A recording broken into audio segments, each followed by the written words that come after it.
బసవ జై బసవ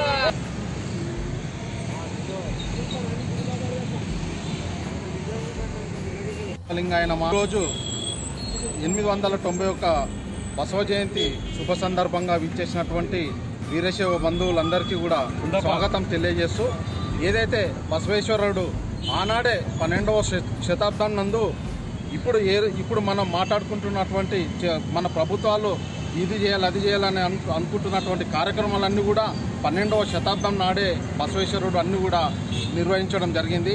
ఏదైతే స్త్రీ పురుషులకు వ్యత్యాసం లేకుండా సమాన హక్కు కల్పించాలని 12వ శతాబ్దంలోనే మన బసవేశ్వరుడు తెలియజేయడం జరిగింది.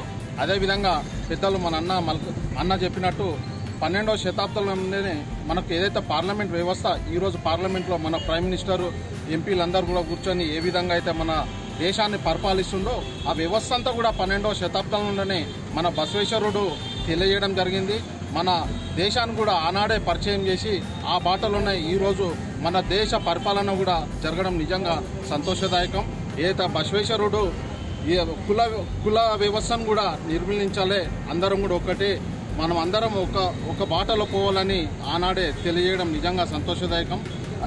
ఈరోజు మనకున్నటువంటి ఏదైతే ప్రభుత్వాలు ప్రజలు మాట్లాడుకుంటున్నారో కొన్ని విషయాలన్నీ కూడా 12వ శతాబ్దంలోనే అవన్నీ కూడా నిర్వహించడం నిజంగా సంతోషదాయకం. ఏదేమైనప్పటికీ ఈరోజు బసవ జయంతిని ఇంత ఘనంగా నిర్వహించుకున్నటువంటి పెద్దలు మా వాళ్ళందరికీ కూడా పేరు పేరున ధన్యవాదాలు తెలియజేస్తూ జై బసవ.